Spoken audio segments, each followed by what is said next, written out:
Okay, so let's wrap up this last idea about inequalities, and that it turns out again, because a solution set is an entire interval, there's different ways that we can describe it. And so here's what we're going to do. So first of all, the number one way to describe an inequality is to use an inequality, to say something like x is less than 2. All right, and so that's almost by default. Up to this point, as you have watched the videos, as I solve them, right, the solution ends up being an inequality. So that's almost like the default number one way that we represent a solution set. All right. However, we can also graph on a number line. This would give us a nice visualization, all right, of what solutions we're talking about. So if we're going to graph this on a number line, right, I'm going to create my number line, right? So I'm going to scale it with my integers. And what we're talking about here are any number, right? We're talking about the value of x is to the left of or less than 2. So I'd get my pen and I would start highlighting some of them, right? We know 0 satisfies that, and 1 satisfies that. -1 satisfies it. -2, -3, all the fractions in between, right? And we can get as close to 2 as we want.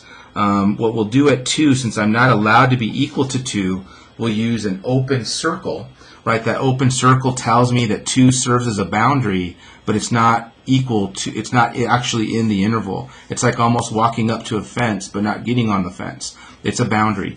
And I would just take my pen and I would just simply just highlight and use a big arrow here to indicate that we're going to go on forever.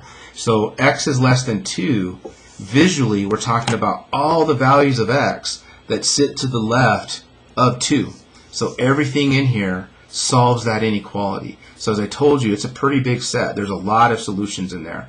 So we can represent with a number line. All right. How about we do this with a couple more, and then we'll look at another way. So I think another solution we had earlier today was x is less than, all right, or equal to to 3. Well, again, that's what the inequality would say. Visually, what I end up having, right, here's 0, 1, 2, 3, 4, -1, -2, right? We're still talking about values that are to the left of 3. So things like 2 and 1 and 0 and -1 and all the fractions in between. And we're going to go all the way up to 3, but I'm allowed to be equal to it. So rather than using an open circle, I'll use a closed circle. That closed circle is telling me that 3 is serving as the boundary, but it also is part of the solution. So again, it's like walking up to a fence, and this time I can actually get on the fence. So it's a boundary, and then everything to its left, right, is a solution.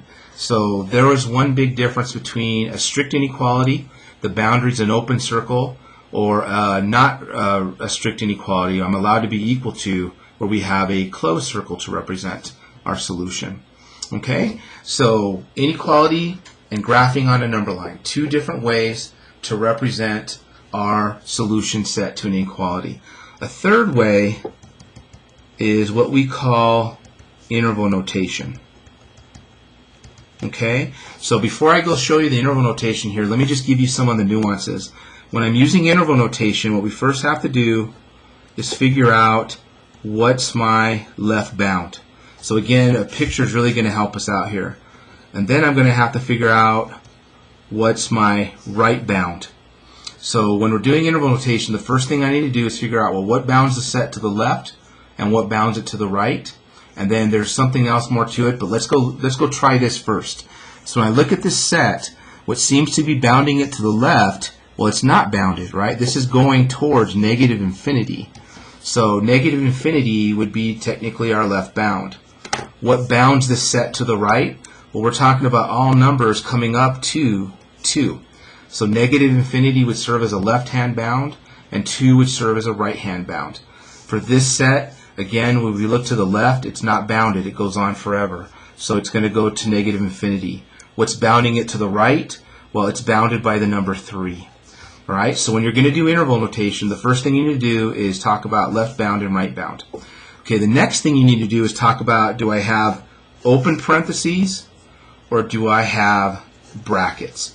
All right, open parentheses are used for open circles, or what I called strict inequalities, right? So less than or equal to, or excuse me, less than or greater than. And then it turns out that brackets are used for closed circles, or greater than and equal to, greater than or equal to. All right, and so finishing this off, so my left bound is negative infinity, my right bound is 2. Right? So do I use a parentheses or do I use a bracket here? Well, you can never be equal to negative infinity, so we're going to use a parentheses. We're not allowed to be equal to 2, so we're going to use parentheses. So the parentheses match the openness, or parentheses are used when you cannot be equal to. And then over here, right, again, we're going to use parentheses for the negative infinity because I cannot be equal to negative infinity, but for the 3, we're going to use a bracket, because I can be equal to 3, or I have a closed circle there. All right, so that is interval notation. So we now have 3 ways to represent the same set, as an inequality, as a picture, or as interval notation.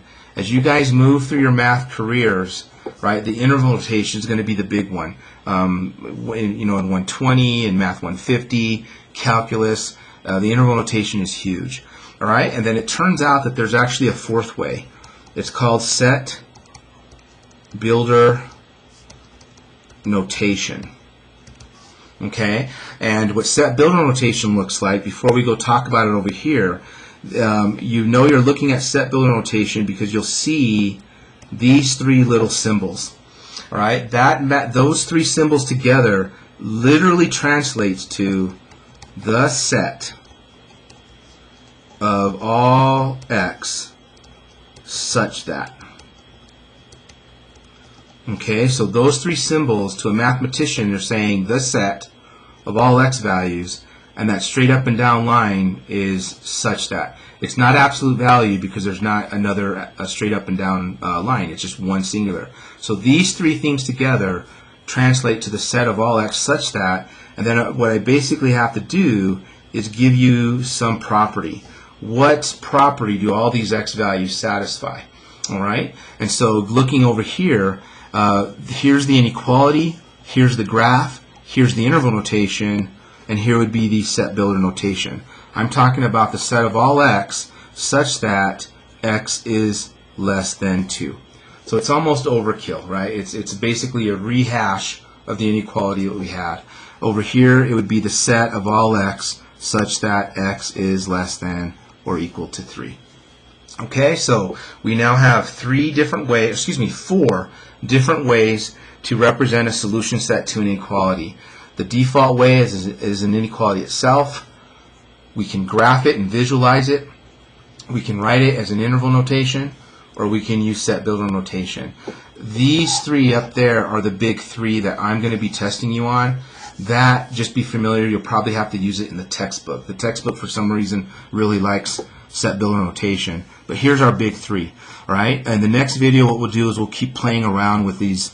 We'll keep converting from one to the other and practice using these 3 different ways.